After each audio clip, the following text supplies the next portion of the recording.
ನಮಸ್ಕಾರ. ಧ್ಯಾನದ ಬಗ್ಗೆ ನಿನ್ನೆ ಒಂದು ವಿಡಿಯೋ ಮಾಡಿದ್ದೆ. ಧ್ಯಾನ ಅಂದರೆ ಅದು ಯಾವ ಥರ ಸಬ್ಜೆಕ್ಟ್ ಅಂದರೆ, ಆ ವಿಡಿಯೋ ಮಾಡೋಬೇಕಾದ್ರೆ ಎಲ್ಲ ವಿಡಿಯೋ ಒಂದು ಸಲ ಮಾಡಿ ಬಿಡ್ತಿದೆ. ಬಟ್ 3 ಸಲ ಮಾಡ್ಬೇಕೈತಿ. ಯಾಕಂದ್ರೆ ಅದು ಶಾರ್ಟ್ ಆಗಿ ಮಾಡ್ಬೇಕಂತೇಳಿ ಟ್ರೈ ಮಾಡಿದೆ. ಶಾರ್ಟ್ ಆಗಿ ಆಗಲಿಲ್ಲ. ಟೈಮ್ ಜಾಸ್ತಿ 5 ನಿಮಿಷಕ್ಕಿಂತ ಜಾಸ್ತಿನೇ ಆಗ್ತಿತ್ತು. ಅಂದರೆ ಧ್ಯಾನ ಅನ್ನೋದು ಅಷ್ಟು ಡೀಪ್ ಆಗಿರೋ ಒಂದು ಸಬ್ಜೆಕ್ಟ್ ಅದು. ಈಗ ನೀವು ಯಾವುದೇ ಉಪನಿಷತ್ತು, ವೇದಗಳು, ಭಗವದ್ಗೀತೆ ಯಾವುದೇ ತಗೊಳ್ರಿ, ಕೊನೆಗೆ ಅದು ಎಲ್ಲಿ ಹೋಗುತ್ತೆ ಅಂದರೆ ಧ್ಯಾನದಲ್ಲಿ ಹೋಗುತ್ತೆ. ಅಂದರೆ ಧ್ಯಾನದಿಂದನೇ ನಾವು ಮುಕ್ತಿ ಪಡ್ಕೋಬೋದು. ಅದಕ್ಕೆ ಧ್ಯಾನವನ್ನು ಸುಲಭವಾಗಿ ಯಾವ ರೀತಿ ಮಾಡಬಹುದು ಅಂಥೇಳಿ ನನ್ನ ಒಂದು ಎಕ್ಸ್ಪೀರಿಯನ್ಸ್ ಪ್ರಕಾರ ಹೇಳ್ತೀನಿ ನಿಮಗೆ. ಕೆಲವರಿಗೆ, ತುಂಬ ಜನರಿಗೆ ಈ ಧ್ಯಾನದ ಬಗ್ಗೆ ಒಂದು ತಪ್ಪಾದ ಪರಿಕಲ್ಪನೆ ಇದೆ. ಕೆಲವರಿಗೆ ನನ್ನ ಅನುಭವದ ಪ್ರಕಾರ ಅವರಿಗೆ ನಾವು ಸರಿಯಾದದನ್ನು ಹೇಳಿದ್ರು ಅವರು ರೊಕ್ಕ ಕೊಟ್ಟು ತಪ್ಪು ಗೈಡ್ಲೈನ್ಸೇ ತೊಗೊಂಡಿರ್ತಾರೆ. ನಾವು ಫೀಸ್ ಕೊಟ್ಟು ನಾನೆಲ್ಲ ಕಲ್ತಿದವ್ರು ಹಿಂಗೆ ಮಾಡ್ಬೇಕಂತ ಅವ್ರು ಮತ್ತೆ ಹೊಳ್ಳಿ ನಮಗೆ ಹೇಳ್ತಾರೆ. ಆ ರೀತಿ ಕೆಲವರು ಮಿಸ್ಗೈಡ್ ಆಗ್ಯಾರ.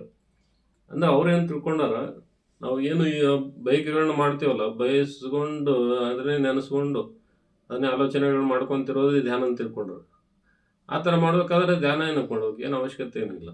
ಎಲ್ಲರಿಗೂ ಆಲೋಚನೆಗಳು ಬಂದೇ ಬರ್ತಾವೆ. ಒಬ್ಬ ಮೋಸ ಮಾಡೋನಿಗೆ ಅವನಿಗೆ ಮೋಸದ ಆಲೋಚನೆಗಳು ಬರ್ತಿರ್ತಾವೆ. ಒಬ್ಬ ಒಳ್ಳೆ ಕೆಲಸ ಮಾಡೋನಿಗೆ ಒಳ್ಳೆ ಆಲೋಚನೆಗಳು ಬರ್ತಿರ್ತಾವೆ. ಆ ಆಲೋಚನೆಗಳಿದ್ರೆ ಧ್ಯಾನದ ಅವಶ್ಯಕತೆ ಏನಿದೆ? ಅವಶ್ಯಕತೆನೇ ಇಲ್ಲ. ಆ ರೀತಿ ಧ್ಯಾನ ಅಲ್ಲ. ಆ ಆಲೋಚನೆಗಳನ್ನು ದಾಟಿ ನಾವೇನು ಆ ಭಗವಂತನ ಸ್ಥಿತಿಯನ್ನು ತಲುಪ್ತೀವಲ್ಲ, ಅದು ಧ್ಯಾನ. ಅದಕ್ಕೆ ಬಸವಣ್ಣವರು ಒಂದು ವಚನಗಳಲ್ಲಿ ಸರಳವಾಗಿ ಹೇಳಿದ್ದಾರೆ. ಕಂಗಳು ತುಂಬಿದ ಬಳಿಕ ನೋಡಲಿಲ್ಲ, ಕೈಗಳು ತುಂಬಿದ ಬಳಿಕ ಪೂಜಿಸಲಿಲ್ಲ, ಕಿವಿ ತುಂಬಿದ ಬಳಿಕ ನೆನೆಯಲಿಲ್ಲ, ಮನ ತುಂಬಿದ ಬಳಿಕ ನೆನೆಯಲಿಲ್ಲ ನಮ್ಮ ಕೂಡಲ ಸಂಗಮ ದೇವನ್ನ ಅಂತ ಹೇಳ್ತಾರೆ. ಅಂದರೆ ಕೈಗಳು ತುಂಬಿದ ಬಳಿಕ ಪೂಜಿಸಲಿಲ್ಲ ಅಂತಂದ್ರೆ ಪೂಜೆ ಮಾಡಬೇಡಿ ಅಂತ ಅದರ ಅರ್ಥ ಅಲ್ಲ. ಪೂಜೆ ಮಾಡಿ, ಆ ಪೂಜೆ ಮಾಡಿ ಮಾಡಿ ಮಾಡಿ ಆ ಭಗವಂತನ ಒಂದು ಸಾಕ್ಷಾತ್ಕಾರ, ಆ ಭಗವಂತನ ಸನ್ನಿಧಿ ನಮ್ಮಲ್ಲಿ ಪ್ರಾಪ್ತ ಆಗ್ತದೆ. ಆವಾಗ ನಾವು ಪೂಜಾ ಮಾಡುವ ವಿಧಾನವನ್ನು ಮರಿತೀವಿ. ಆ ಭಗವಂತನಲ್ಲಿ ಒಂದು ಸಮಾಧಿ ಸ್ಥಿತಿ ಅಂತಾರೆ. ಹಂಗೆ ಧ್ಯಾನದಲ್ಲಿ ನಾವು ಈ ಕಂಡುದನ್ನು ಹಿಡಿದು ಕಾಣುವುದನ್ನು ಕಾಣಬೇಕು ಅಂಥೇಳಿ ನಿಜಗುಣ ಶಿವಗಳು ಹೇಳ್ಯಾರ ಅವರು ಒಂದು ವಚನದಲ್ಲಿ. ಅಂದ್ರೆ ಈ ಧ್ಯಾನವನ್ನು ನಾವು ಡೈರೆಕ್ಟ್ಲಿ ನಾವು ಈ ಆತ್ಮನನ್ನು ರೀಚ್ ಆಗೋಕ್ಕಾಗೋದಿಲ್ಲ, ಪರಮಾತ್ಮನನ್ನು ರೀಚ್ ಆಗೋಕ್ಕಾಗೋದಿಲ್ಲ. ಅದಕ್ಕೆ ಈ ಕೆಲವೊಂದು ವಿಧಾನಗಳ ಮುಖಾಂತರ ನೀವು ಪೂಜೆ ಮಾಡಿನೂ ಮಾಡಬಹುದು. ಆ ಪೂಜೆ ಮಾಡಿ ಮಾಡಿ ಮಾಡಿ ಆ ಭಗವಂತನಲ್ಲೇ ಒಂದು ನಮ್ಮ ಲಕ್ಷ್ಯವನ್ನು ಕೇಂದ್ರೀಕರಿಸಿ ಕೊನೆಗೆ ನಾವು ಅಲ್ಲಿ ರೀಚ್ ಆಗ್ತೇವಲ್ಲ, ಆವಾಗ ಆ ಪೂಜೆಯನ್ನು ಮರಿತೀವಿ. ನಾವು ಆ ಸ್ಥಿತಿ ತಲುಪಿರ್ತೀವಿ. ಅದೇ ಧ್ಯಾನ. ಆವಾಗ ಅದು ಪರಮಾನಂದ ಪ್ರಾಪ್ತಿ ಆಗ್ತದೆ. ಅದೇ ರೀತಿ ನೀವು ಆಲೋಚನೆಗಳ ಮುಖಾಂತರನೂ ಧ್ಯಾನ ಸ್ಥಿತಿಯನ್ನು ತಲುಪಬಹುದು.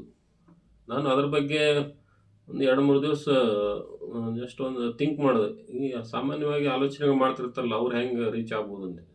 ಈಗ ನಿಮಗೆ ಏನೋ ಒಂದು ಕನಸಿರ್ತದೆ. ಆ ಕನಸು ಏನೋ ಮನೆ ಕಟ್ಟಿಸ್ಬೇಕಂತ ಇರ್ತದೆ, ಅಥವಾ ಮದುವೆ ಆಗ್ಬೇಕಂತ ಇರ್ತದೆ. ಅದನ್ನೇ ನೀವು ಕನಸು ಕಾಣ್ಕೊತ ಹೋಗಿ, ಕನಸು ಕಾಣ್ಕೊಂಡು ಅದು ಕನಸು ನಿಮಗೆ ಸಕ್ಸಸ್ ಆಗಿದೆ ಅಂಥೇಳಿ ನಿಮ್ಮ ಮನಸ್ಸಲ್ಲಿ ಕಲ್ಪನೆ ಮಾಡಿಕೊಡ್ರಿ. ಇನ್ನೇನು ನೀವು ಮನೆ ಕಟ್ಟಿದ್ದೀರಾ, ಮನೆ ಕಟ್ಟಿ ಆರಾಮಾಗಿ ಮನೆಯಲ್ಲಿದ್ದೀರಾ ಅಂಥೇಳಿ ಒಂದು ನೆಮ್ಮದಿ ಫೀಲ್ ಆಗ್ತಲ್ಲ. ಫೀಲ್ ಆದ ತಕ್ಷಣ ನೀವು ಅದನ್ನು, ಆ ಕನಸನ್ನು ಮರಿತೀರಿ. ನೀವು ಮರೆತ ತಕ್ಷಣ ಅಲ್ಲಿ ಪರಮಾತ್ಮನಲ್ಲಿ ರೀಚ್ ಆಗಿರ್ತೀರಿ. ಅದನ್ನು ನಾವು ಅನುಭವಕ್ಕೆ ತಗೊಂಡು ಆ ಪ್ರಕಾರ ನಾವು ಧ್ಯಾನ ಸ್ಥಿತಿಯನ್ನು ತಲುಪಬಹುದು. ಈ ರೀತಿ ಇವೆಲ್ಲ ಒಂದು ಟೂಲ್ಸ್ ಇದ್ದಂಗೆ ನಮಗೆ. ಈಗ ಜಪ ಮಾಡೋದಿರ್ಬೋದು, ಧ್ಯಾನ ಮಾಡೋದಿರ್ಬೋದು,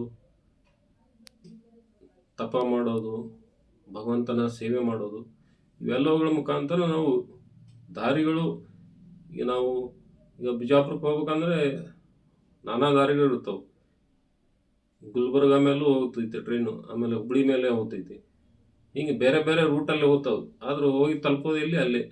ಅದೇ ರೀತಿ ನೀವು ಆ ಭಗವಂತನ ಒಂದು ಸನ್ನಿಧಿ, ಆ ಪರಮಾನಂದ ಪ್ರಾಪ್ತಿ ಆಗ್ಬೇಕಂತೇಳಿ ನಮ್ಮ ಮನಸ್ಸಲ್ಲಿ ಒಂದು ಉದ್ದೇಶ ಇಟ್ಕೊಂಡು ನಾವು ಯಾವುದೇ ರೀತಿ ಧ್ಯಾನ ಮಾಡಿದ್ರು ಕೊನೆಗೆ ಅಲ್ಲಿಗೆ ರೀಚ್ ಆಗ್ತೀವಿ. ಧನ್ಯವಾದಗಳು.